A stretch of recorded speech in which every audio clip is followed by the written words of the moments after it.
So should be able to see me in there, right? Nice. Orange, red, and yellow. Yeah. So I'm the warmest thing in here. So we're going to try to keep somebody's skin temperature in here because it does give us that array of color. Okay. So obviously we're looking for blue and black spots in this guy because white is going to be very hot, right? So it's going to be white, hot, black, cold. The cool thing about this is we're looking for blue and black spots to move on their own. You're always going to have blue and black spots, but when I'm out of the picture, that orange, red, and yellow is going to go somewhere else. Okay, so it's gonna kind of vary as we're moving around. So the cool thing is, wow, really just break the window, buddy. That's on your recording. That should be funny later. 2 recordings actually. So this does record audio as well.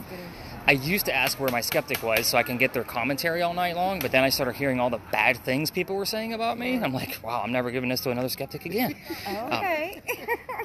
So to some people, they drag their husbands, they drag their whoever, significant other. So I'm like, all right, heckler, here you go. And man, these people have some nasty things to say. Really? Oh, yeah. You gotta also imagine I'm probably more expensive than most of the other tours in town because of the gear. Not to mention the interaction and the length of time that we're going to spend together. Right. So people complain about the price. If they are not a believer, so to speak. But anyway, so there's a blue dot on here as well. Do you see the little blue dot bouncing around? Oh, okay, yeah. So the blue dot is going to give you your coldest spot in the frame at that moment. That's another cool new feature that the other one didn't have. Okay. So I leave that one on there. You can put a heat one on there too, but we're ghost hunting. We don't need heat. Right. We're looking for cold spots. Right. I also left the center crosshairs on there for point of reference, so that way in case we need some kind of just a generic temperature, or if you find something that like, hey, it's not picking up the coldest spot, but it does look pretty chilly, let me move my camera to put the crosshairs on that specific area, you can do that as well. You also have a little cheat sheet here on the side. So you have your bar right there on the right-hand side. That will not show up in the video. That's for real time only. So if you just want to watch the highest and the lowest temperatures, you can. And it'll kind of give you the gist of what's going on. So right now it's saying we have, 80 and 72, so only about an 8-degree difference. I usually look for anywhere between 15 to 30 degrees, where I'm like, oh, wow, look at this. That was a major temp drop. So that way we can kind of see what it is. Now, I have seen, smaller entities that were only about 10 to 12 degree difference move on their own and take shape. So again, that 15 to 30 is a rough estimate. So you're going to keep this camera on the left-hand side at all times as you're watching it. So even when we restart it, you want to make sure this is on your left. The reason why is it goes to YouTube after I splice it together, and YouTube doesn't know that the camera flipped. So you definitely want to make sure it's on the left-hand side, or else you got an upside-down video. And if there's a group of 10, I got to give your phone number out. It's never fun. So, because I'm not going to be the guy that's going to take the complaint for that one. All right, so spirit boxes. We're going to use 2 different types tonight. Okay. You're going to be doing the work of 2 different people. So spirit boxes, are you guys familiar with these? Yeah. Okay. We haven't actually had one in hand to use it, but we've been in a groups where they've used them. So the way this guy works, sweeping through FM radio stations, is how I have it set up. TV shows have mainly just static. It's going so fast you can't hear anything coming out of it. You guys aren't used to listening to this, or at least 99% of my people aren't. So I have it slowed down on purpose. I want the radio chatter to come through. DJs, song lyrics, commercials, whatever you hear, let me know. Even if it sounds silly, it could be relevant. You don't know. I might be holding some info back. This one will record the entire session without any outside noise. This is the one you're going to have an earbud in for. Okay. So I will set it up to record the entire session for us. So even if you want to turn it down, it's fine. It's going to record at a nice even level. So it doesn't matter what volume you have it at in real time. It'll keep it nice even level for the recording. Again, this is not an easy job. This is probably the hardest job that we have out here because I'm asking you to use your senses to do something they're not used to doing. Right. So it's already set up to record. I do not want earbuds back. I buy them in bulk. Oh, okay. For this exact reason, I've never even touched them. Obviously, individually bagged is a big priority for me. Welcome to COVID times. right. Yeah. So the hole for that is actually right there, at where my tip of my finger is, so that way you can plug them in. I'll break out the other spirit box where you're setting that up to get comfortable with it. They're not the best earbuds in the world, but they work. They're not very loud. The next batch, I'll have to make sure they got a little bit of a quality. There it is. Of course, you picked the black pair. Everything else I have is white. Alright, so the plug for that is right there. You can see that. Nope. Go to your left. There you go. Perfect. Alright. Your volume button is right here. It's a wheel, so you're going to control the volume of however loud you want to keep it. Okay. and then you can slide that in your pocket if you want. That way your other hand is free so you can smoke. That's how I think. There you go. I like you. That's how I think. Anyway. The other spirit box you're going to use is a digital spirit box. So the cool thing about this one is it doesn't, I mean, it makes noise, but we don't need it. Because it's going to give us the words in the center of the screen, kind of like an obulus. Okay. An obulus, just so you know, the ones you see on TV, they only have 2,048 words in them. This one has 9,000.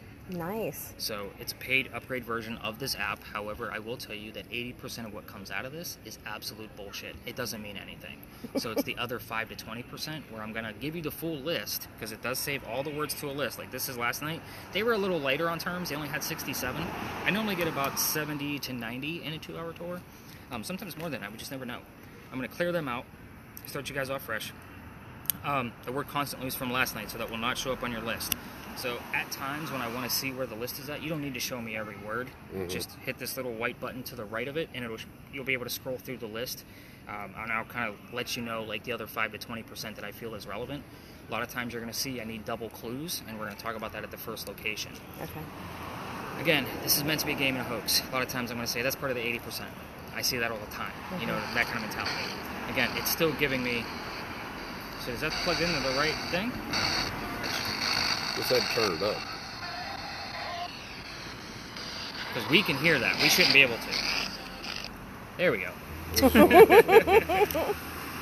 But you're going to be handling both of these.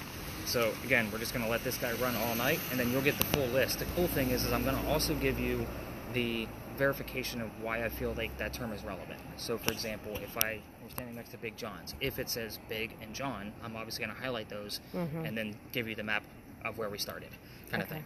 But if it's somebody's birthday, obviously I'll tell you where I got my information from. It's not because I said so, it's because Britannica.org said so. So that's the whole point of this, is actual proof of the paranormal. So hopefully you will leave no longer anywhere on the fence. This is what I'll be keeping in my pocket. Is this the one that you have? Yes. So obviously you know EMF, ambient temperature, but it also has a REM pod built in. Anything gets close to it, it will go off. So, does ours have that? I guess it does. I guess we haven't. Not all of them do. It. There's 2 different versions. I don't know that ours has that. That's what? The Did you REM see the pod. antenna? No. Well, it has it's a big round one. No, honey, he has the same thing we do, but he has his has the REM pod attached to it. There's two. Yeah, there's 2 Yeah, I different don't ones. think ours have one. So I normally, just so you know, I keep the ambient temperature off unless you find something. So you know, I don't know if you know how this guy works in relation to the battery. That's what I was going to ask you. Okay, what's the question? On the settings on this. Okay. Which is the best way to have the settings on it? So this is the standard ones you guys see on TV. Right. This is measuring milligauss. Okay. So I keep this one on milligauss as well. That's the British way to measure. This is a British device. Okay. So I leave them so I have a point of reference. This normally goes to the kids on the tour because they can stare at the blinkies. Yeah. So I like this one because it's more accurate. Yeah. Now, when you shut off the temperature, all the battery juice is now going into the EMF here. So the second green light on the K2 meter is 2.5 milligauss. So anything above 2.5 is where I start paying attention. So I have something above that. Okay. The K2 also only goes to 25 milligauss. I've seen this one error out at 198. Okay. That is higher than a microwave. Yeah. Just so you know. Okay. So like when it's at the other setting. The units of Tesla. Yeah. Interesting. I don't have any relevance to where we are with that, but okay. Just going to be paying attention to our hands tonight. That at on the other setting, and when we were at like I said, the Lafayette and Marietta, it was like 2,500. I mean, it popped up to like 2,500. We had a lot of activity in that room, and it got to the point. I don't use units of Tesla, so I don't have a comparison. Right. For that. I mean, if I had a converter right now, I would tell you how much that was and give you a sense of like what is the max. Of, things around your home. I use this because it's a comparison. It was very active. That sounds ridiculously high. It was very active in that room, and it was like that all night. It messed with my camera. It messed with our key card envelope. I mean, it was moving stuff in the room. That's pretty awesome. we had a lot of activity, and it got to the point where I started getting just uncomfortable. And finally I was just like, okay, guys, if y'all don't quit, you're going to be here by yourself. I'm going to go sleep in the car. And it was just like instantly everything stopped. It was wild. So throughout the night and probably at the end, I will show you some of the other pieces that I use. These seem to be the most worthy and what people want to go through. Spirit box activity especially, everybody wants that recording. Right. And digital spirit box actually gives me lots of points of reference to see if two spirit boxes are working in tandem. Okay. That kind of helps out a lot. Yeah. But with that, everybody loves to watch that thing, even if they're not using it. So it is a nice video. I do have a full spectrum lighting camera as well. It's interesting to watch. It doesn't always capture a ton of activity. I just got it. So I don't have a whole lot of evidence with it yet. This one is just more interesting to watch for everybody with groups of 10. So especially skeptics, they'll still play with it. All right, so let's talk about why we started here. Okay. Big John's obviously has a haunted history. So it says established 1955 on there, but it just reopened, like I told you guys over your dinner, just a few months ago. So again, it was a couple of restaurants in between, but Big John's has been the main staple right over here. Big John was a football player for the 1947 New York Giants. So again, keywords, things we're looking for. I'm always going to emphasize keywords when I'm giving you a little bit of the history. So obviously here it's 47, New York, Giants, Big John, right? Football terms are going to come through as well. This was his bar. He sat in the back. He used to tell the bartender if the cadets that came over from the Citadel, if they were old enough to drink or not. One night, two guys come in, they're not old enough. He tells the bartender, get them the hell out of here. So they leave, pretty pissed. They come back the next night and try to steal the cash register from the front of the bar. Oh, wow. John sees what's going on. He gets up from the bar, starts beating the hell out of these guys. I mean, just pounding them into the floor. A couple of shots go off, and John gets hit in the neck. The bullet lands in the wall. John gets up after being shot, tells the bartender to get him another beer, get the two guys on the floor, and ambulance. So, ironic that we have an ambulance here tonight. Right. So, Very interesting. New moon. we're actually on a first quarter moon right now. Actually, I think today is exactly the first quarter moon, and it's 11:11, so there's some kind of weird portal thing going on. One of my psychic friends tried calling me this morning, trying to warn me, and I'm like, yeah, I don't have time to take your call right now. He's like, you need to listen. But anyway, I got a lot of psychic friends, as you can imagine. But anyway, I tell that story here. It's just one of the reasons why I dragged you all the way back here to get started, is because people that sit in the front of the bar get a little queasy, nauseous, headache, that kind of thing. You're dealing with paranormal activity with your group. You should know, if you're going to feel any of those things, I need to know immediately so I can get us out of the area. It is a heated warning. So usually moms look at me like, what did I just bring my kid to? So it's kind of like, all right, you're going to be dealing with paranormal activity. Right. Other piece of history. Did you guys take any other tours in Charleston at all? No. Okay. Are you planning to? Would like to. Okay. Every tour guide's going to tell you about our big earthquake of 1886.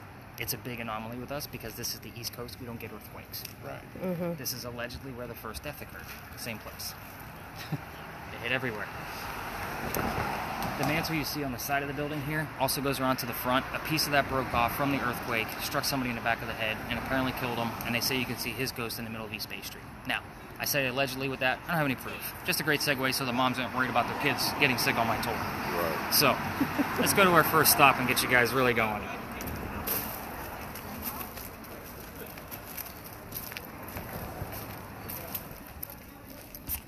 Mall. What do you got? Mall. M-A-L-L. Yeah. 80%.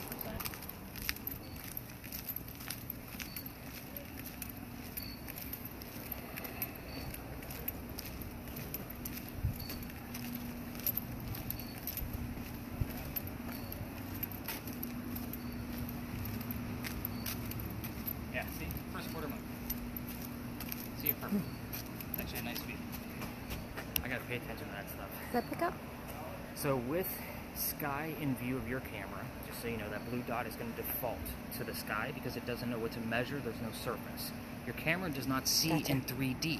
Gotcha. So when you're using this on your own later on, you're going to notice the white lines like what you see now. That's only the differences in temperature to help us see it in 3D.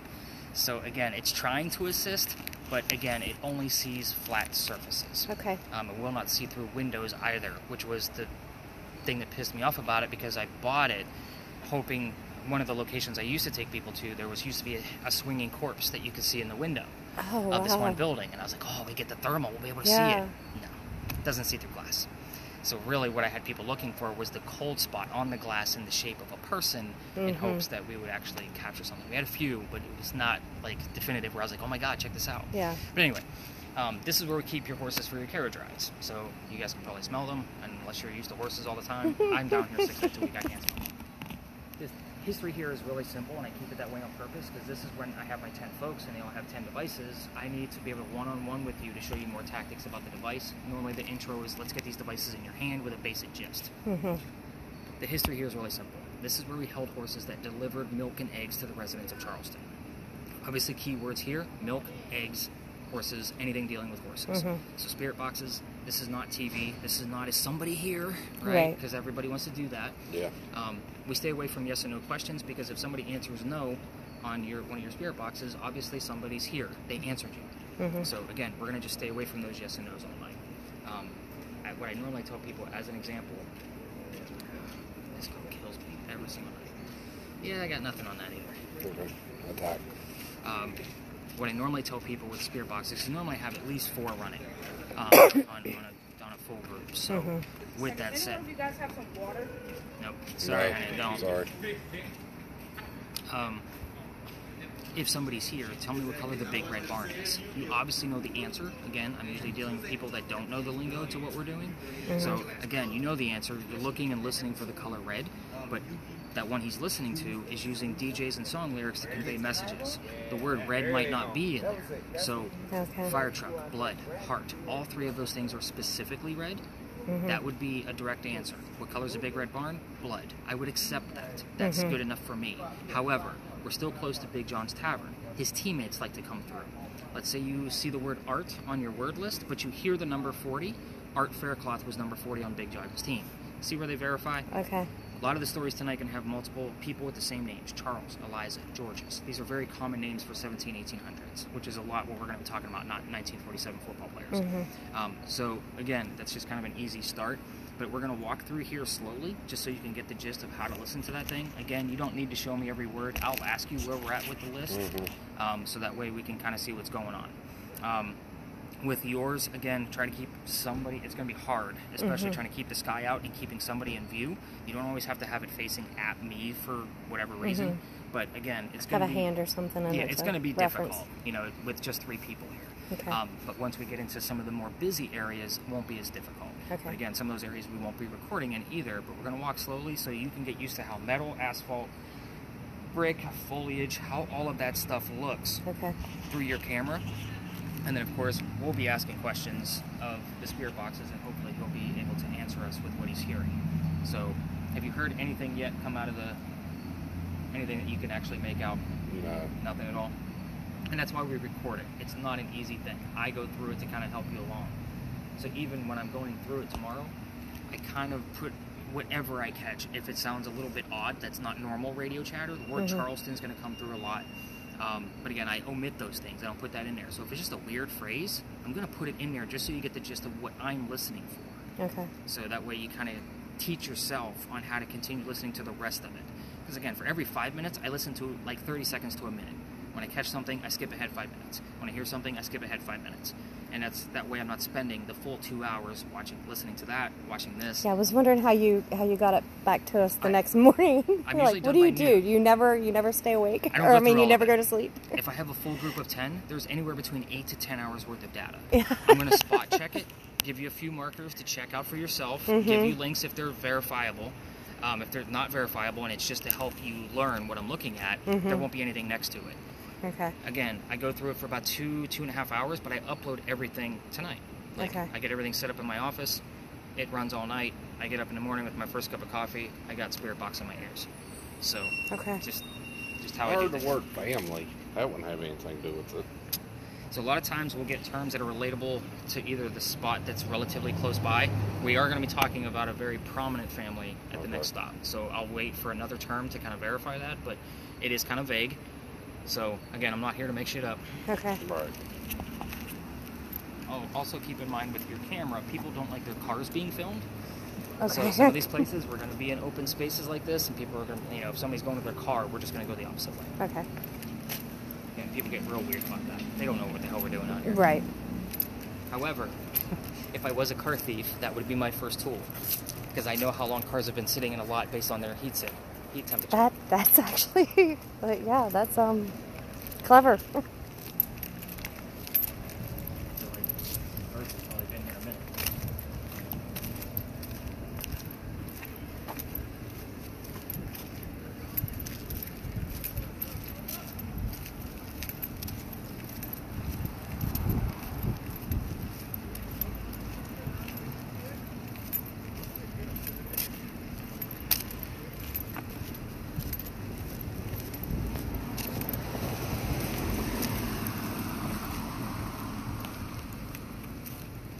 So just so you know, parking meters will give us EMF, and I'll usually, discount that kind of stuff pretty quickly.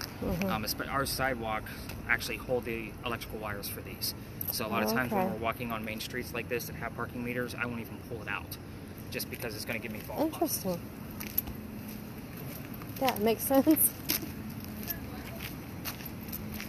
What's your step, babe? I'll see. Alright, so he obviously didn't hear anything related to the Big Red Barn, so again, no specific terms there. I am going to grab my bottle of water. I was not giving up my bottle of water to that young lady because she's always trying to sell roses to my people.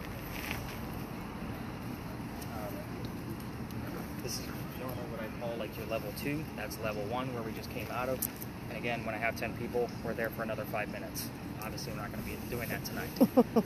This is the Pinckney Mansion site. This was home to Eliza and Charles Pinckney. I'm not going to be giving you questions, by the way, like what color was George Washington's white horse, like what we did with the Red Barn over there. Right. I'm going to leave things open so that way you can get the answers for yourself. Hopefully from the spirit boxes. So, who the heck were Eliza and Charles? Eliza and Charles had a son named Charles. They had a nephew named Charles. There's 3 Charleses right there. The son and the nephew were signers of the Constitution for us in South Carolina. Pretty big deal, but nobody wants to talk politics, including me. If I don't mention it, they usually mention it for me, and I should omit that just so I can get the activity, but again, I feel disrespectful if I don't mention it. What do you have there? Over? Over. Had spread before that. Spread over. It's getting kind of dirty, isn't it? Yeah.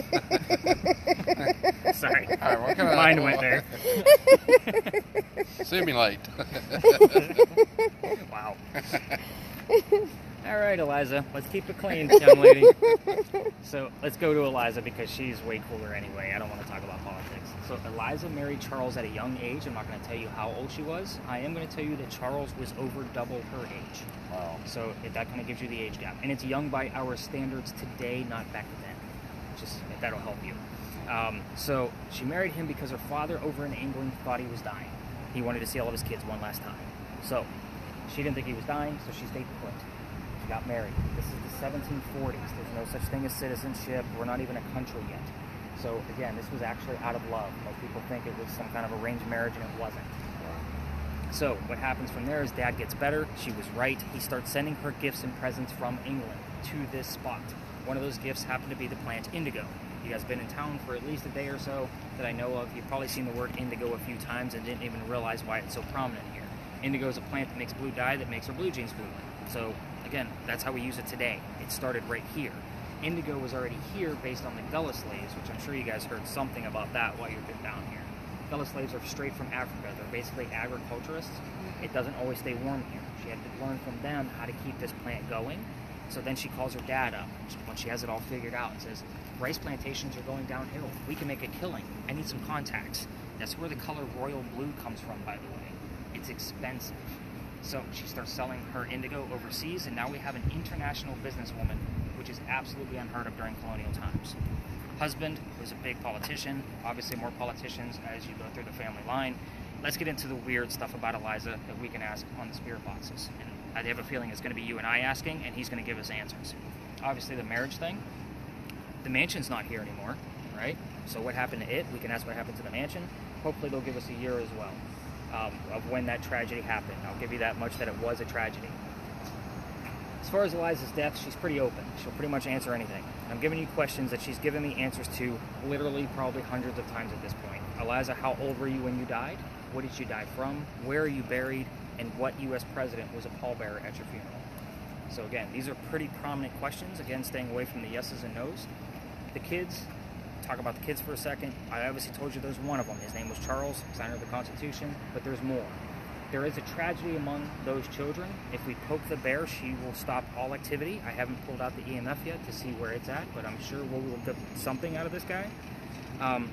You can ask the names, how many kids she had, how many boys, how many girls. Keep it very, very simple. Also keep in mind, we're talking about a woman from the 1700s. She doesn't know what devices are. She doesn't know, these are boxes to her. So come to the box with the red light, come to the box with the blue light. We might even separate while we're in here, just so you guys get comfortable with asking questions. Nobody likes the teacher hanging around. And I'll kind of conduct little experiments with this guy to see what's going to come out of it while you guys are trying to get answers from the spirit boxes. Right. With yours, again, we're looking for some of those blue and black spots to move on their own. It also records audio, so it could be recording any kind of EVPs at the same time. So again, we never know where it's going to go. If I'm even asking questions, you're going to hear what it is over here. A lot of times I may ask an odd question that I already know the answer to see if it'll come up with you guys. We never know what device it's going to go to. So again, if you turn around and tell me one of the names of the kids and I ask her for a specific name, and you guys have it, we're going to be 25, 50 yards apart. So kind of keep that in mind. We're going to stay away from in-between vehicles. Just imagine if your car was in here. I don't think I need to do that with you guys. Right. Like go through the whole respectful thing, but teenage kids don't get it. But yeah, we're going to spend a good 5-10 minutes in here trying to get some answers. I don't have anything significant yet, but I am going to walk around with this thing and see if I can get any kind of motion out of it. You'll also discover. So yeah, let me just take a look at the list right now and see where we're at. Yeah, you still don't have much. So nothing yet to where I'm like, oh, look at that. That's a definitive answer. And again, you'll see when I'm getting excited about stuff and seeing like where we're. I mean, I'm not going to be jumping around, you know, screaming woohoo, but you're going to see obviously an uptick in my voice and that kind of thing, and kind of putting all the pieces together. So start spreading out, stick together. I'm going to probably just stay up here in this loop over here. So if you guys, I mean, we're going to stay within this lot. Couch. Just so there's a couch in the mansion, you know. I'm sure there was. But we're not going to take that. All right. Oh, there was a 2.7. And you...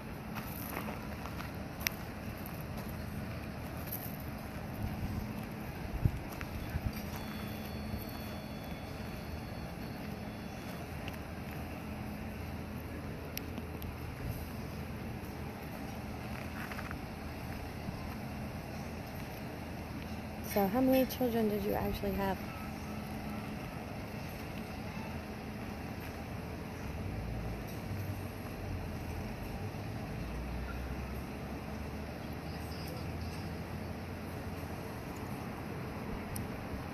Can you tell me their names?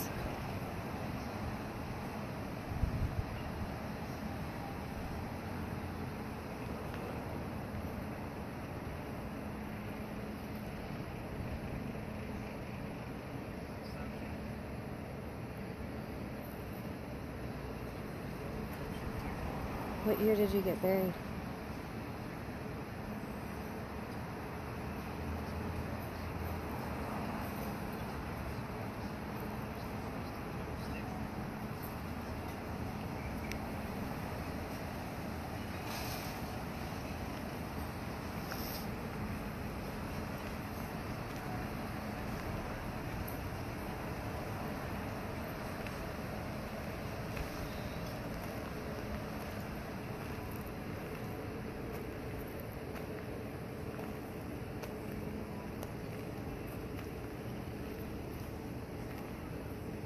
Can you tell me what happened? How did you pass away? If you ever actually get one of these with the extra REM pod built into it, it does work independently. So you can have a reading here and not here. Oh, okay. And vice versa. Okay. This is creating a different type of EMF field around the antenna that's not being measured here. Okay. So again, some people say, well, that was going off, but I didn't have a reading. Yeah. Well, they work independently. Okay. So you can have one or the other, and that's usually the case. It's weird, but it's usually the case. Interesting. And you can set the range up on this. Like, I have it set pretty small, so the EMF detection is like, it's pretty, do you know what I mean? You can set it pretty close. Yeah, you have to get close. I don't want bugs making it go off. Right. And again, my movements will make it go off. So again, when we're walking around with it, it does have a reset button to reset the EMF field. Okay. and kind of shut it off again. So it's the bottom button on the right hand side. So again, when you upgrade your gear, you know, and these things aren't cheap either. No. So, but again, this one just comes in handy. I don't always keep the temperature on unless I'm in a single location, and I'm already filming with that anyway. Right. So, but this is a nice device just to sit down and see what happens with it. Like I've left it in other rooms and heard it go off when I was in a whole different room. So again, they wait. It's almost like they wait for you to leave, so that way they can, like, what did he drop in there? Yeah. So. Yeah, that's what happened with us. That I left my camera recording, and it was leaning back this way. So if it was going to slide, it should have just slid down. Yeah. But it actually flipped over. Interesting. Slowly. Sounds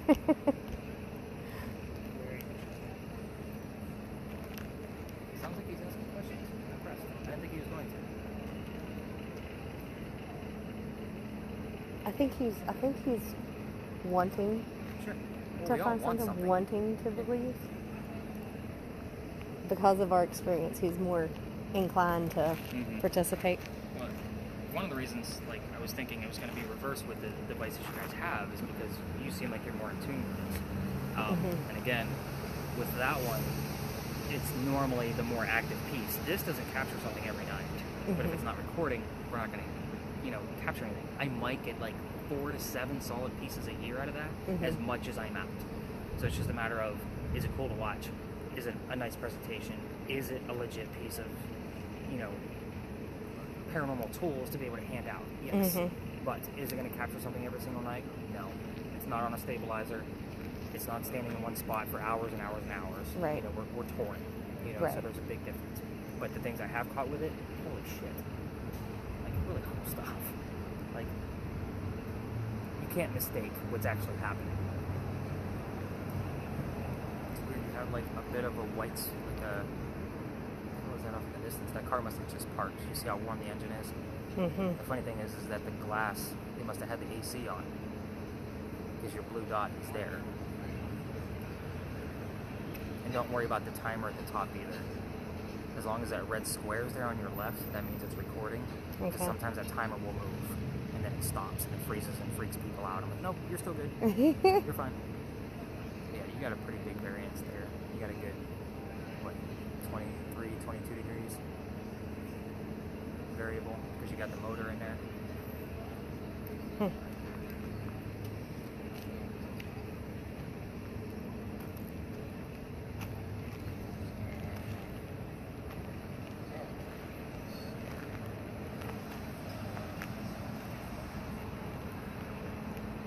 So can you tell me, did you like to dance?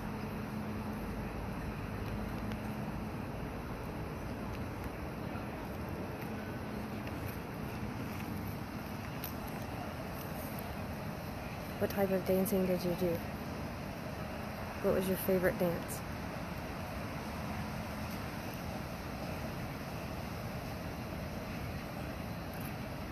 Oh, what I'd really like to know is, what were your hobbies? What did you like to do?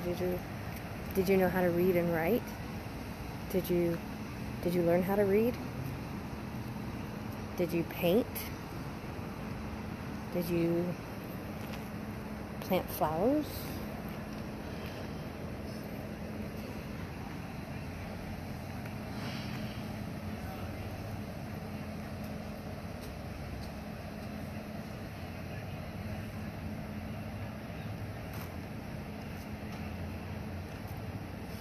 Surprisingly, I'm not getting much out of here tonight. It's just weird. The highest one I've had has been a 3.8, I think I said.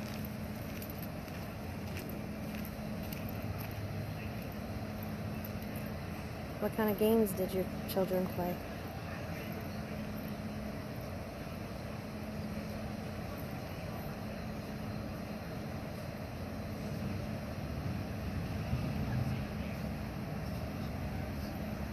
They play tag or ball or...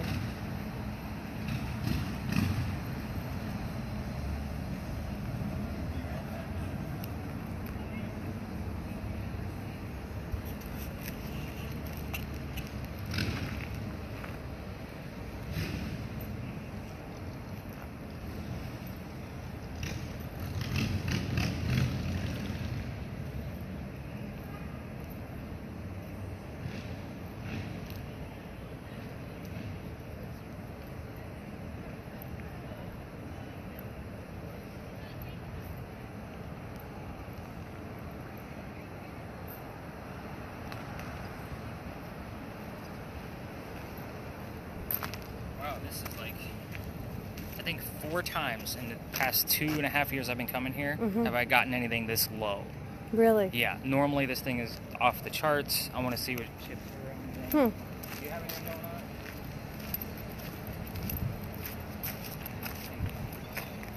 Legislation. That's definitely relevant. But again, I would need more. Acacia. I don't know. Have you heard anything? No, not really. Okay. And again, it's not easy to do. No. What were the words? Huh? What words were you getting? Legislation. Legislation is probably the closest thing that he's gotten to anything being relevant, just because there were so many politicians in the family. I mean, I was just telling her, like, this thing's been dead as a doornail, which is a weird thing for this location. Like, normally, I've considered this making the grand finale because there's so much that goes on here. Right. What's these lines here? It's all aesthetics. It's all part of the game. It's, again, think of college kids having a drinking game with that thing. Yeah. There's sound and growls and BS that comes out of it, too. So I just turn it down. I noticed when I come over here, it was flat line over there, but I come over here and got more active. So you're also standing where the slave quarters would have been for the home. Oh, The problem with the slave quarters is that I can't prove any of it. There's no records. Right. I've looked and dug and dug and dug through every historical branch that I can get my hands on, and I got nothing. Right.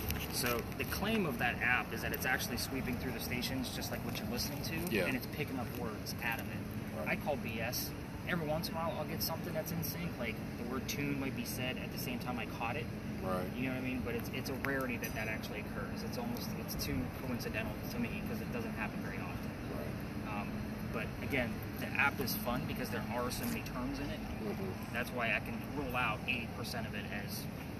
Well, actually, right over here, I did ask how many servants they had. Okay. Any numbers come up? No. Nothing that you heard anyway. Again, that's why we record it because it's not easy. All right, so let me get you guys the answers because I don't feel like we're going to get much out of this location at all. I'll be honest. Okay. So as far as how many servants she had, I have no idea, so I can't answer that. She was 22 when he was 45 when they got married. Okay. So again, not so horrible when you actually hear the numbers. So there was a 23-year gap between them. So we'll even get the number 23 here when people ask about the ages or how many years were different. They were only married for 14 years, and that was due to his death, and yes, she remained a widow. Okay. A lot of people will ask that. The number 14 will show up quite a bit here as well. Let's see, where were we? Let's go to the mansion. So the mansion actually caught fire in 1861. Every tour guide's going to tell you about a great fire of whatever year it happened. This one was huge. I'm not bragging, but this was a big one. Yeah. This one started at the grocery store up the street called Harris Teeter. I don't know if you guys have those in West Virginia. No of them. So it started up there from some homeless people just trying to stay warm. It got out of control, came down East Bay Street, took out half the mansion, and then literally went to the other side of the peninsula. Like, this thing was huge. Actually, I'll pull out the tablet. Let's pull it this way. I'll show you guys what it looks like.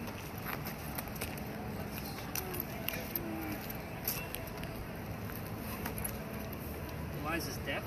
So Eliza was 70 years old when she died, and that was in 1793. So you can start thinking about what president you think it might be, because I will ask if you have. 1793. She lived a good long life for that time period. She was 70. Hell That's a long time for that this time is where period. you're standing right now. This is what used to be here. Wow. So this That's is a nice. yeah. The interesting thing about the way the house was set up was the broad side of it actually faced East Bay Street. Why that's so interesting for Charleston is because Charleston land, have you guys been down to the Battery yet? No. To see how those houses are slanted, they actually go back. Oh, yeah.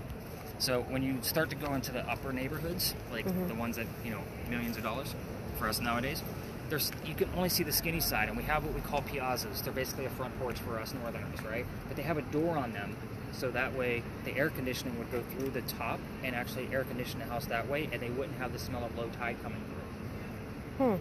You were also only taxed on how much street length you took up with your home.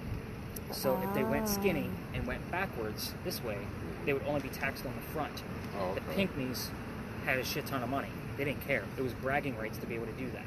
So you're also going to notice as we get through, other parts of the city, this is outside the original Charlestown walls, which is where all of your wealthy families actually lived back then. So again, pretty big deal as far as that goes. So Eliza's death 70. She died of breast cancer, believe it or not. We didn't even know what the hell breast cancer was. I was going to say, how did they diagnose that? We're going off her medical records now. So we have access to her medical records. That was Eliza, by the way. Okay. That's who you were trying to talk to. Oh, your batteries. Oh no! Don't worry, there's not many pictures that I do throughout the night. But that's what she looked like. Very prominent English woman, very gaunt face. But she, yeah, breast cancer. She was Eliza, actually, I'm sorry, but she looks like a bitch. Yeah, well, she had lots of money. She had a right to be. She died in Philadelphia while trying to get treatments for whatever they thought she had in 1793, and that's also where she's buried. Again, with the cemetery bit, you're not going to get a whole lot of activity. You will travel 400 miles to go to your mansion in Charleston. So that's why normally, I'm kind of disappointed that this was a light night, especially. Right. But where was I? So the cancer, and George Washington was the president that acted as a pallbearer, 1793.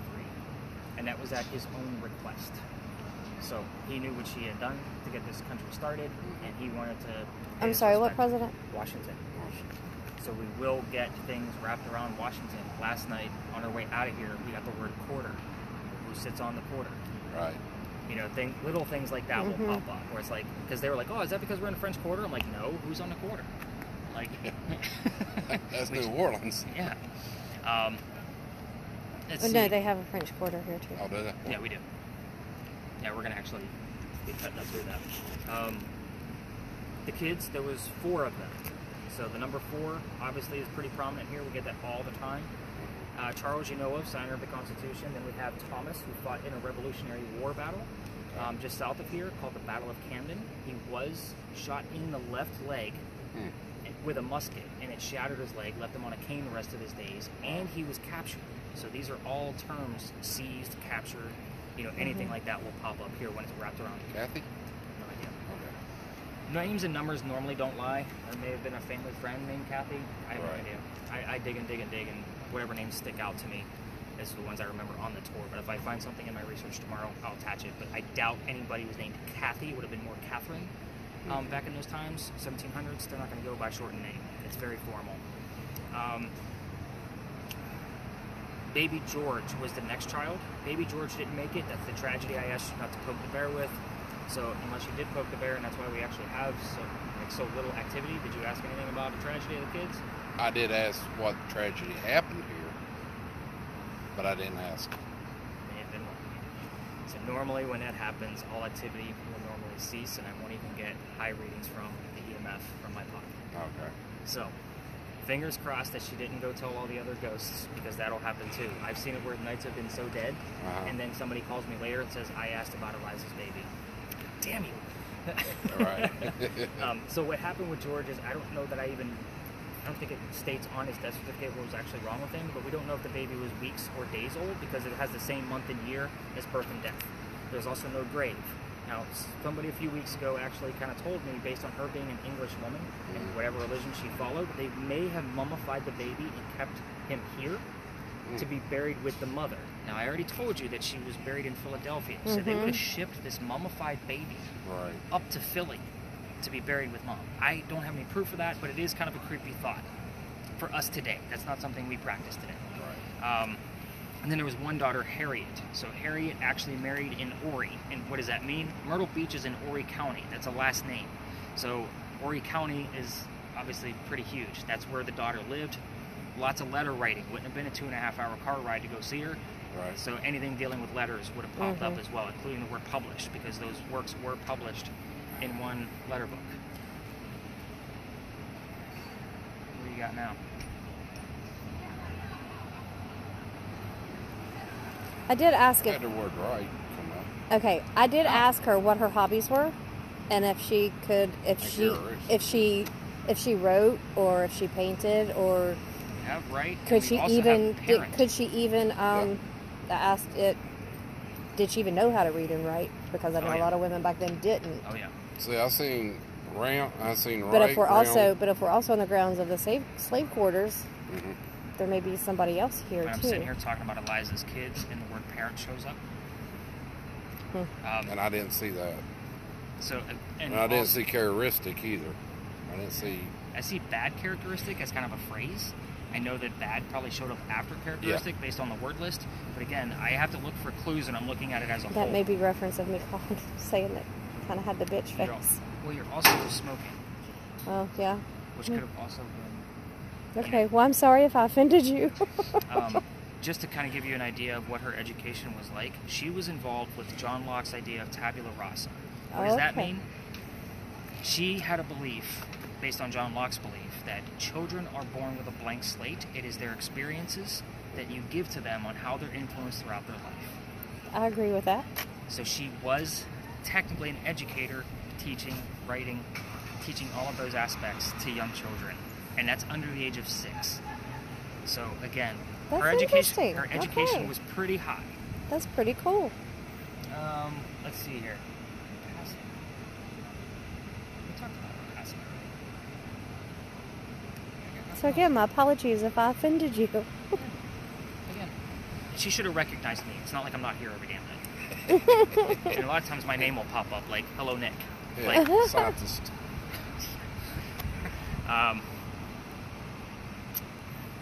I think that about covers, because I didn't tell you about her maiden name, only because Eliza was the second wife named Eliza from Charles, back to back. So he kind of screwed that one up, but it could have been smart, depending on how you look at it. Right. They both have a maiden name that starts with the letter L. The one who planted the indigo was Eliza Lucas Pinckney. The first wife was Eliza Lamb Pinckney. I normally start off with that, but it was kind of again, this isn't scripted. I spit out what I can spit out. And again, sometimes the maiden names will pop up so that way we can verify which Eliza we're talking to. Now, Eliza Lamb won't pop up very often. I would say maybe once or twice a year, but not a whole lot. It's usually Lucas for sure. I think that about, did you guys go rogue with any other questions other than the slave bit that I can't prove? I asked like, what were her hobbies, what types of games her children played. Oh, that's kind of cool. I did ask who the president was. And a lot of times, because George Washington is a lot to come out on the one you're listening to. The funny thing is that's, like, I'm not a licensed tour guide, by the way. Like, you don't need to be licensed to do this. I don't know if you guys know anything about licensing and tours. We got a kind of a crash course over at Poe's by another customer about being licensed, certified, or really? licensed. Oh yeah. I mean, I could take the test tomorrow and pass. But anyway, like I actually use the textbook that they hand out as a reference guide when I need to look up something extra about a location. But anyway, where the hell was I going with that? You guys got me all off track. Okay, you just finished talking about their maiden names. Yeah. Oh, George Washington. Yeah, Washington. So that was actually something that came up on an EVP twice in 1 week through a spirit box. First off, who the hell was talking about George Washington on the radio that I heard it twice in 1 week? Right. So therefore, after, I was like, let me add that question in and see if we get more stuff around that. So all of a sudden, I get the name Martha, Wood, Cherry. Like, I got all of these relative terms, you know, that come up that are very definitive. And if you hear a George, because we'll hear George here often, because there's 3 of them, by the way. I gave you George Washington and Baby George. Baby George was named after Eliza's father, George. Oh, so, and if you know Eliza's maiden name, her father's name is actually quite funny. So her maiden name is Lucas. So that would make her father George Lucas. Now, the teenagers, I don't normally tell that joke because then they get really confused on timelines and they're like, forget it. So they get all screwed up. So I stopped telling it if I got teenagers involved. But anyway, I'm not really getting we have a couple of things that are close. I'll definitely have to put my trained ear against that spirit box tomorrow morning to see what else popped up. There might be some kind of hidden clues in there that you just may have missed. More than likely. Possible. Yeah, it's more than likely, I'll be honest, because again, it's not easy to listen to that. But from here, we're actually going to walk past Max again. We're going to go up to Lodge Alley. That's where a little bit of cobblestones. I'll keep everything slow. You guys can, if you guys want to smoke back here before we get into a little bit of a crowd, you can. I know you guys were a little uncomfortable. There's not a whole lot of cigarette smokers down here, I'll be honest. Everybody vapes. And even then, I'm still a little, I hesitate to vape around a large crowd. But Lodge Alley, you're going to be listening and watching for names. I'm not going to tell you what the genders are. I don't want to put any subliminal messages in your head. However, I did do one subliminal message, and you passed with a fail. When we got here, I told you I'm not going to give you questions. What color is George Washington's white horse? I do that on purpose to see who's going to be subject to everything that I say. I heard it, but I was like, okay. Yeah, but you didn't come up with the answer to the president question. So I always, I'm the wordsmith. I can play jokes. It's the only one I do all night. You got to give it to me. But with Lodge Alley, there's a reason why I say you're going to be listening for names, and then I kind of explain it once we get there. That way you're not, again, I'm not here like, oh, listen for the color red all night long kind of mentality. And even if you hear the color red, an hour from now, I'm like, yeah, that's nothing now. Right. Not even close. Right. So, again, I'm not here to make stuff up, and you can cut your video now. We'll kind of give it a break. So what were you running, about 45 minutes on that one? Which is why it's called Lodge Alley. Okay. So I will get mason interesting. down here, I'll get clay, I'll get brick, I'll get Illuminati, we'll show up to a spirit box. I've had that a few times. Like, again, you can't make this stuff up. The reason why I asked you for names, did you get any? I just got that Luke, and when we was coming across through there, before that crosswalk, I got anger. That's the only thing that's come up. You got what? Anger. So the names Benjamin and John will normally show up about every 6 to 7 weeks. Can I interrupt you for a minute, though? Sure can. We were just talking about that we had just spent the day on Sullivan's Island. Could anger have been confused with Edgar? Just throwing it out there. So I know it's not the actual Edgar proof, but story just something that's to... downtown is pretty far from here. Like, it's probably a good mile. But since we were actually talking about it, though. Yeah. If it said Allen, I'd be a little bit more convinced. No, it says Turkey. turkey. He's calling you turkey. It sounds like it.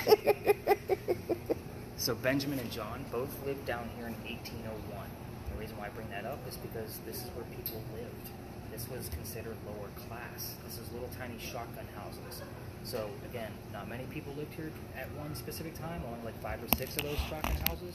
But Benjamin and John, when I get those two names together, that's more of a residual ghost. So what does that mean? Basically circling, doing the same thing over and over again.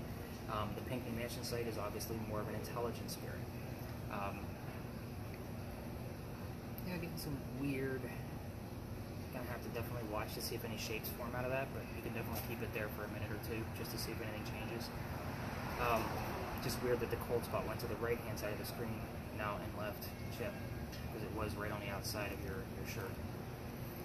There's not a cold spot beside me, trust me, I'm burning up. 65 degrees right next to your elbow. I'm looking at it. But again, it's not much of a difference from the ambient temperature of the bricks. So, but when I hear Benjamin and John, every once in a while we'll get a third name, we'll get Jane. And again, I don't tell you what these names are. So, Right. Jane also lived down here in 1801. I don't know what the significance of these 3 people are, but they're the same 3 names that I get rotate every 6 to 7 weeks. So again, it's just very interesting that those 3 names pop up. And it's on various different types of spirit boxes. So the Open Air 7, SP7, the one you're listening to, and the digital one. It just varies. They did do an archaeological dig underneath these bricks, unlike the Pinckney Mansion site. So they did classify these people as lower class based on the tools and silverware and the little things that they found, which was pretty cool. It does make sense that this would have been considered lower class too, because the other side of the wall was across the street on East Bay Street, and none of those buildings would have been there, so that smell of low tide coming through here, the rich are not going to put up with that. Right. So again, very interesting, and this is exactly how wide the street was, so we're probably standing on somebody's stoop right now as they're staring at their neighbor. Like, that's how close these people were. Last night was very interesting because the name Christopher showed up, and then the word fisherman. There was a Christopher, we just talked about the damn low tide. Yeah. Christopher, listed on the Lodge Alley resident list, was a mariner. So the word fisherman directly after that made complete sense. So, the other thing too about the evidence that I posted up, I don't hide anything. You want to go back and see what happened on your birthday within the past year? Go back and take a look. I keep everything up there for a full year. If I had a tour that night on your birthday, it's up there. Again, I don't hide anything. Right. We're going to go through the rest of this alley. Again, this is kind of just a brief stop so you guys kind of get the gist of the layout of the lane for the rest of where we're going to go. We're going to be cutting through a neighborhood. So once we exit, you're going to turn off your camera. You're going to stop the video. Obviously, you can keep listening because you're not bothering anybody. This is I just started this earbud thing. I'm loving it because normally I would have to tell people to turn them down here. This is a quiet area because of the hotel. And by the way, if you're a podcast listener, every hotel down here has a story of a ghost. None of them will give me a free room to verify, so next summer the goal is for me and the wife to actually get all these haunted rooms and verify. And there'll be podcast episodes whether they are or not. So that's just kind of how I roll. But anyway, once we're going to go up and check out another alley. I can't take you down it. I wish I could, but I'm the guy that got kicked out. Oh. We'll talk about that once we get there. I'm the guy that pisses off some of the neighbors with all my gizmos and gadgets. And then we're going to basically go dive into a female pirate. Like after the one alley, like this female pirate story is what I made the grand finale because I got kicked out of the one that we're about to try to go to. Mm-hmm. So I'll tell you more about that once we get up there. Okay. I don't want to get much EMF down here. I mean, if I do, it comes from the restaurant. I try to keep it in the center of the alley. Just because if I get too close to the building, see.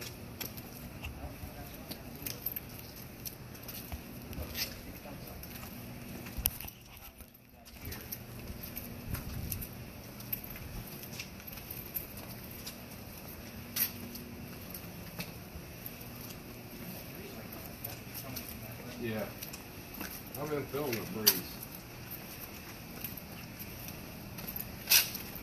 Believe it or not, actually, it's warmer. Look good. Somebody got sense of humor. Once in a while, we'll get kids laughing on There's something. What you got?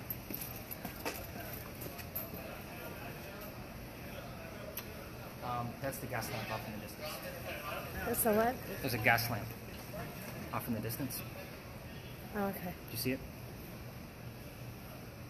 Might be a little low, but even that light is going to, obviously project heat. That's why it's lighter in color.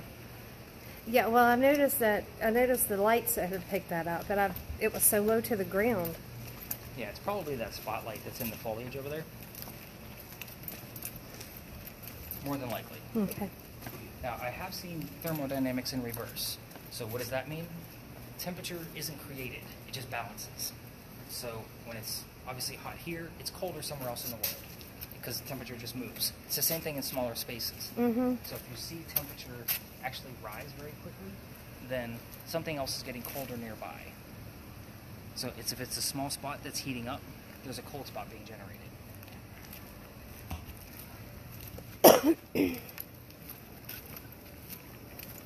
Okay, you want me to turn this off now? Yeah, go ahead and hit that square. They dug a tunnel underneath the Pirate House and went 1 block away to Dock Street Theater is now. At the time, it was called Planters Hotel. Planters Hotel was a whorehouse, a playhouse, and a hotel. They obviously went there for the whorehouse because it was an attraction, right? It's pirates. Mm-hmm. They also went there because of the playhouse, because basically pirates work really well with ropes and knots. They would actually work backstage in between bartering with all the locals. Right. So, again, just one of those weird little things to get your mindset going on pirates, and we just filled in that tunnel in the 1990s. Oh, really? We're below sea level. I don't know how the hell it stayed there that long. Yeah. So, who knows? Last but not least, I'll kind of give you the gist. I've been telling this more and more. But you see that group is standing across the street over there by that tree? Mm-hmm. They're probably talking about William Rhett. William Rhett. We had another pirate here in Charleston. Let's see what else comes up around that. William Rhett actually captured another pirate. His name was Stede Bonnet. Stede Bonnet was called the gentleman pirate. Why? Because he pretty much paid his way into piracy. He didn't know what the hell he was doing. He was a plantation owner. He just had money, bought a nice ship, and kept it afloat. Anyway, he got captured. So all of him and his men were all hung on White Point Garden. It's kind of a warning to all of the pirates, like, we don't put up with piracy. William Rhett is the man who caught him. His sarcophagus is literally as close as this gate, and you can put your hand on it by putting your arms through the gate. So a lot of people will talk about William Rhett over there. So that's kind of a newer piece too. Now the lady we're going to get into across the street over here, we are going to stay out of all these other larger groups' way. No, I am dressed in character, by the way, just in case you guys were wondering. I am a paranormal investigator and writer. This is what I wear on the daily. I'm not going to put a damn Buccaneer hat on to make you guys happy. I get asked all the time, where's your costume, friend? I'm wearing it. That's what's happening. But you can see how large groups are. Like, normally on a busy night, like, it's littered down here. Like, I literally got to find a spot for my group. I like to come here because I can point out the death gate and then kind of like, here's this, this, and this. But we're going to go across the street the other way, and we're going to go learn about Anne Bonny. She's a little bit of a nutcase.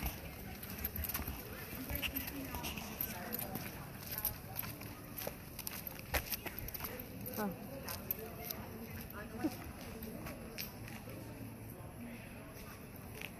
Gotta slow down for the old man. Oh, you didn't have to. I was just making sure it wasn't. You didn't have to slow down. I'm a big boy. I can't slow down. Are you sure you don't want me to hold your hand? Yeah, I was making sure I didn't turn my coat upside down, dump everything out of it. I don't want to photobomb them right now. No. Okay, I just snapped like a bunch, so just look through and pick what you like. You're welcome. Oh,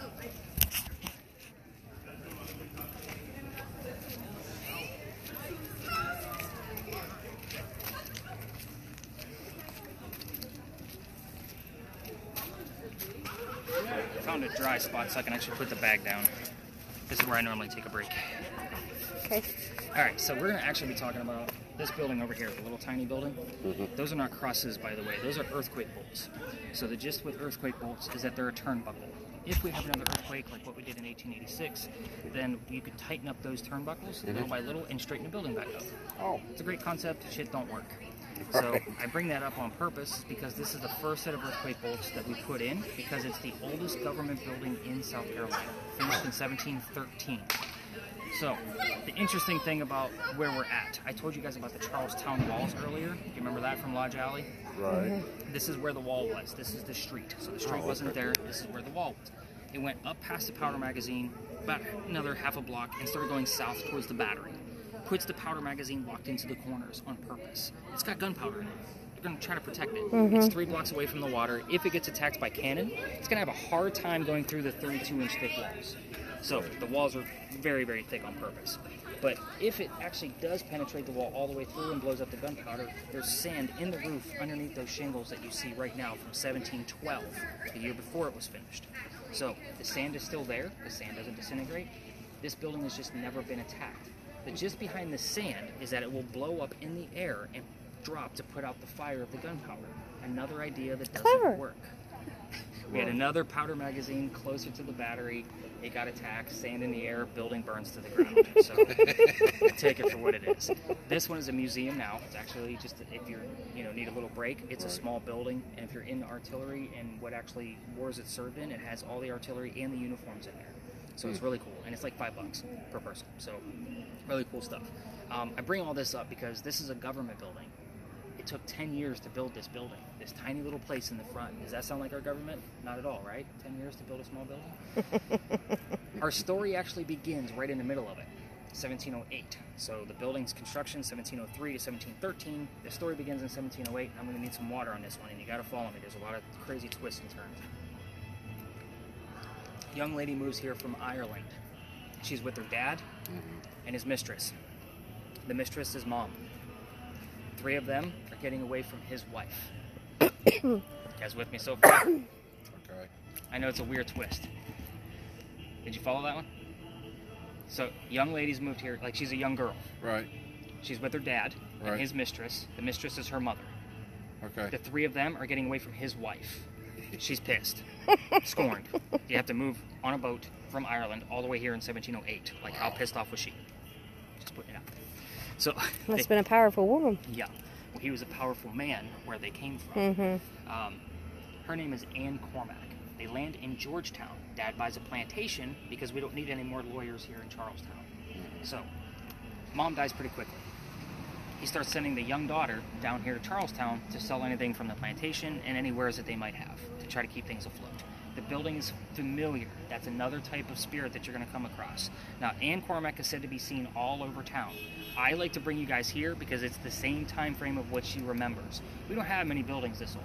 We actually have a building allegedly older than this one. It's just not a government building. And it's in a neighborhood, and I can't take you there. It's residential. It's called the Pink House, in case you're wondering.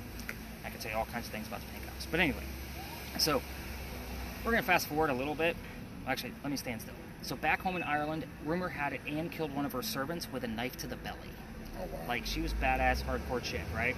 So we're going to fast forward. Building's done, 1713. 1715 is when pirates were really starting to come through Charlestown. She's stoked, right? She's badass. She falls in love with a pirate pretty quickly. The guy's name is James Bonney. Dad doesn't approve. Can you imagine why? He's a filthy pirate. I'm not going to approve London to get married to a filthy pirate either. So they run away. They go to Jamaica. They get married. Anne Cormack becomes Anne Bonney, your most famous female pirate of the Golden Age. Now, Nice. Yeah, her career started right here where we're standing. Right. when you get down there, James is not the guy that she wanted. This is not Captain Jack Sparrow. This is not any kind of whatever that she was hoping for. He's a privateer, which in her eyes, he's a spy for the British and makes him a coward. This is not who she wanted. Gotta be shitting me. British. Right before you said it, too, I was sitting there waiting for you to say it. I was about ready to ask you where he's from. If he was British. I'm gonna keep this on you for a few minutes. This is gonna be normally, I'm just gonna be totally transparent. Yeah. Normally, this spot is hit or miss. It's either super active or super dead. Super dead nights. This is not the lasting impression I want to leave you guys with, but we'll see. Yeah. We'll see. Present, by the way.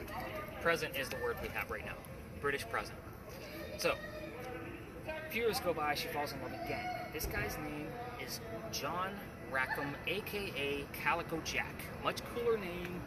He is the Calico, or the Captain Jack Sparrow guy that she wanted, and he does have his own ship. He's called Calico Jack because he wears the jackets of the men he kills. So, that's why they call him Calico Jack. I did not know that. Pretty cool. Granted, he's still a filthy pirate, but she wants to be part of the crew. Right. Females curse pirate ships. You can't have a girl on a crew. Right. So he makes a deal with her. If you dress like the men, hide your gender, I'll let you on. You're just going to be a female in my quarters. He's a captain.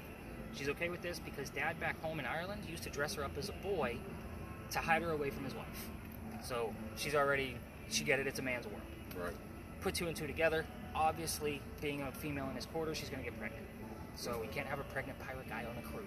So what happens from there is he drops her in Cuba. Go have the baby, come back, we'll figure it out later. Now, she goes and has the baby, she returns with no baby. We have no idea what happened. She's also dressed like a male, or like a female. She doesn't care about hiding her gender anymore. This makes Jack pretty mad. She's going to piss him off even more. He just captured another pirate crew. They're down below deck. She's going to go flirting, because that's what Anne does. Guy number 3, in case you lost track over there. So, guy number 3 that she's flirting with turns out to be a female, just like a guy, to be part of the pirate crew that Calico Jack just captured. So now we have 2 females doing the exact same thing on the same ship. Yeah. Her name is Mary Reed, like you read a book. Right. So, she convinces Mary to become part of the crew. Now we have the British to find out where they are. They send their entire fleet to capture one pirate ship. Not very cool. All the men are too drunk to come up and fight. It's Anne and Mary with their 1-bullet muskets trying to defend the ship. Obviously, it's going to get taken. As they're being arrested, Anne's last words were to Jack, "You should have fought like a man instead of going down like a dog." Right. So the word dog will show up here. That's a very common quote. And I think I paraphrased it a little bit. But the word dog is very prevalent in that quote. So the judge, he wants to see the 2 men that fought back by themselves. He tries and hangs Calico Jack and all of his men, so they're gone. But the 2 men, he wants to see them separate. So they go in front of the judge, they reveal their gender. He doesn't care that they're female. They're still pirates in his eyes. "We plead our bellies," was the last thing they said, claiming to be pregnant. You cannot hang a pregnant woman in 1720. It's illegal. He delays the hanging and sends them both back to jail. Dad is still here in Charlestown, with all of his Irish money. He bails out Anne, brings her back home. She remarries again, guy number 4, has 4 kids, and dies at the age of 84. What do you got? This just started. So, I mean, it's. I will tell you, you have the glisten from the water, which But is that going to just, give you... but that just started. It wasn't like that. I would say take a few steps backwards and see if it's still there. Because again, you might... It is weird because it's white, which means it's going to be hot. It's going to be the warmest thing out here, which water would hold the cooler part of the temperature. She's getting like a white glisten over this water spot. Which is weird for the thermal to do that. And I've seen the thermal act weirdly here. Like, put white film over somebody holding a device and that device stops working. Right. I'll definitely keep an eye on it for the morning. So, whatever happened to Mary Reed is she died a year later from whatever pirates die from in a Jamaican jail. So, again, it was probably scurvious and bumpy and gross and whatever. Right. As far as questions here, I only left out 2 facts that I can actually prove. The rest is up to you. This is what I call a level 3. Everything else in between here, between Pinckney and here, is kind of myths, you know, legends and that kind of stuff. We got your stuff, great. But here, the name of Calico Jack's ship, I do know for certain, and I do know the name of Anne Bonny's parents. That would be the dad and the mistress. So if you want to ask those questions, you can. If you want to go rogue and you get direct answers, that's the other piece where you get to actually have a little bit of fun. As far as filming, if you want to go to the front of the powder magazine and check it out and get some footage up there, you can. I just ask that you stay out of the way of other tours. Oh, yeah. The reason why I do that up in this corner is everybody likes to stop my people and start telling them how fake everything is that I'm doing out here, because I take a lot of business. It doesn't probably seem that way when I have 2 guests, but normally I'm pretty swamped, I'll be honest. This was a nice break to only have a couple of people at a time instead of 10 running around with. What I can do also, while you're filming and whatnot, we can go over to the wall while you're listening, and I can show you some of the other pieces that I have and how I use them, and that might actually help you with the group you have. So I'll show you the full spectrum, the lasers and how they work, and you can continue to film and see any other weird anomalies that might pop up, and it might actually make it nice, easier. They were arrested. Holy shit. Oh, 2 things I want to kind of bring up here. I did tell you that somebody did pass out on my tour a few weeks ago. Oh, yeah. Relevant to the story. This is the story. So I bring my group of, I don't know, 6, 8 people over here. And before I start telling the story, one of the young men on the group starts to pass out. They're white as a ghost. I can't even tell you how white they were. There was no lip color, none. So I'm like, and he dropped to the ground. Like, me and his partner had to shoulder him and get him over to the wall where I'm going to take you. I get over there. I send the partner over to get him a bottle of water. He comes back. I tell the story. I'm doing all of this chronologically so you get the gist of why it's important. They don't know the story yet. Right. Afterwards, I send everybody out to go play with their tools and devices, ask questions. They're still sitting, and they say, "Hey, Nick, can we talk to you for a minute?" I'm like, "Yeah, sure." So I come over and I sit down next to them, and they're like, "We have to tell you something." I'm like, "What's going on?" "We are 2 transgender males," which means I had 2 females dressed like males. Oh, wow. Anne Bonny, Mary Reed, females dressed like males. Yeah. And they were totally hip to me telling my guests this as kind of that warning that something could happen based on who you are. I have had psychics that just don't make it past Pinckney. They just don't. They drop like a wet noodle and pass out. I've had it happen several times. There was the reason why I got kicked out of Philadelphia Alley, I already told you, but the date of that is relevant to this story as well. Oh, okay. I got kicked out of there the day before Thanksgiving, so it was November 26th, 2020. I took Thanksgiving off. The next night I come out, I got a full group. I bring them up here, not believing the Anne Bonny story. I'm not a pirate person. Just not my thing. I'm into vampires, not pirates. So I come up here, I kind of know the gist of the story, and then all of a sudden we hear the number 300 come through a spirit box. I didn't have earbuds yet, so we all heard it. I'm like, what the hell's 300? So I'm like, I'm digging and digging. I'm like, holy shit. The date of the trial was November 28th, 1720. The exact 300-year anniversary of Anne Bonny and Mary Reed's trial. Wow. So, and I heard Anne's name that night too. So it was kind of like, I can't, all right, I guess I gotta keep telling freaking pirate stories. So now I've read a million books on this woman. And that's why I told you there's so many holes. Even everything I told you tonight are the common things among the books that I read. Right. So again, if something was a little sketchy, I told you. I don't know what happened to the baby. Don't know if he lived, died, they left him, whatever. But again, lots of weird stuff happens with this location. Again, hit or miss. Let's go have a seat, and if you want to go up front, you can. I got pictures of Anne Bonny too and Calico Jack. And the weird thing is, it was hard to find pictures of Anne Bonny where she actually had a shirt on, because she used to bare her breast to show the men that they were just killed by a woman. Oh, really? Oh, yeah. She was badass. For the 1700s, like that's a big Yeah. And I get teenage boys on the tour. I don't need mom like scouring at me like, why are you showing naked women on the tour?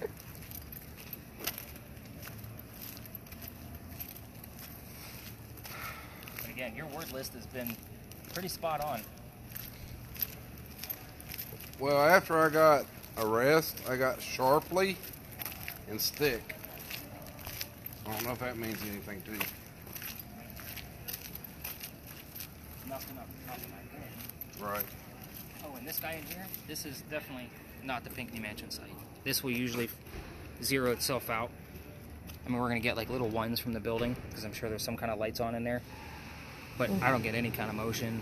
this will normally stay pretty low. If something does occur, that usually means I should have been watching it when he got all those terms. Because that's normally when, if we have a good list, there was a little bit of activity from this guy. So, let me show you some of the other things while you're filming the lot. Kind of getting these listing in. So this is a full spectrum cam that we put together. So the gist behind this is that you're using light that you can't see with the naked eye in hopes that you're going to find something that we normally... Why did that die? There we go. Alright, so just so you get the gist. See the pinkish purple lighting in there? So the gist is that you're looking for things that you normally wouldn't be able to see with the naked eye. Because again, if something's going to pass by, it's going to be super white if it's some kind of blood, bug, or anomaly of any kind. I've caught orbs with this pretty easily, like those are easy to catch. But again, I usually use this with the lasers now, which is really cool. So let me show you how the lasers work. Have you done any laser grid work? So I've seen it on the shows, but I've never used one. So the ones that I have two different kinds that I use. And normally both lasers go to... I've been wanting one of those too, though. What, one of the cameras? So you can see the red grids.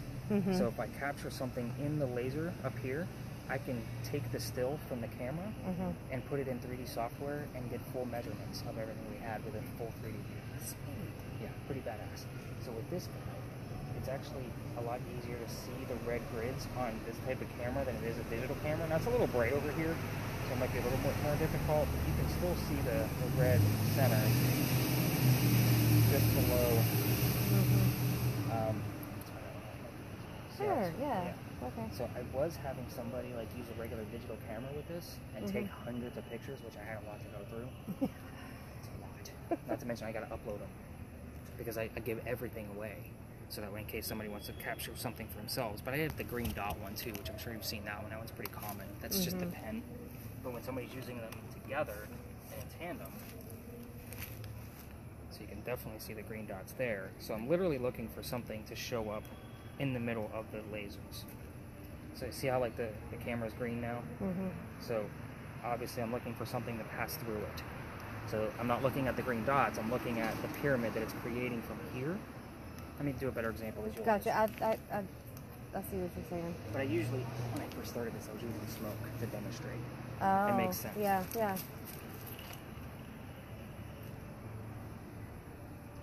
See how that kind of pops up that way? But that's basically the same gist of what we're looking for in the videos there. What else do I use? Obviously, I use different spirit boxes. These are the SP7s. I just have a attached call speaker to it.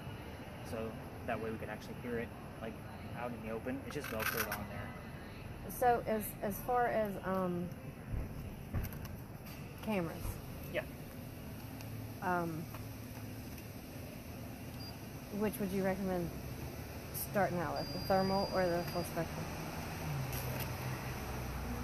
If you're not hip to thermodynamics and how it all works with the thermal, because that's where I get into all of the detail and nitty gritty with that, is you got to know what you're looking for. I mean, it is fun to watch and it is cool to have in real time, but if you're using anything else extra, like the full spectrum is cool, especially if you're going into some darker spots, you're going to see things. Like we've done several investigations through a lot of timers. Oh, yeah. Full spectrum is definitely beneficial. Okay. This setup is not like I bought the camera from Go Stop. This one came free with the camera. This one I bought separated, so we have a long distance one. It also does night vision. I just don't turn it on because it raises attention from other tours, and I don't need them asking any more questions. So I work with a light they can't see. So again, long distance will go pretty far because the top 4 do the full spectrum lighting. The bottom 2 are your night vision, and then this one is lined up with the lens, so that way you have that center. But what I'm looking for when I'm watching this is it's not the purple dots. I'm looking in the darkness for this guy to really pick something up. Okay. So when I hand this off to somebody, first off, it makes a nice presentation. Yeah. Second, I tell them just leave this one alone, but you can turn the short range on and off all you want, because if somebody gets too close, it's just going to bleach everything out. But again, this setup is kind of nice to have, but I like to have a gimbal for it, so it's a little bit more steady. I would, but I like the presentation of this for the tours because it works really well. And it's easy to like set up on a table and just let the lasers do what they're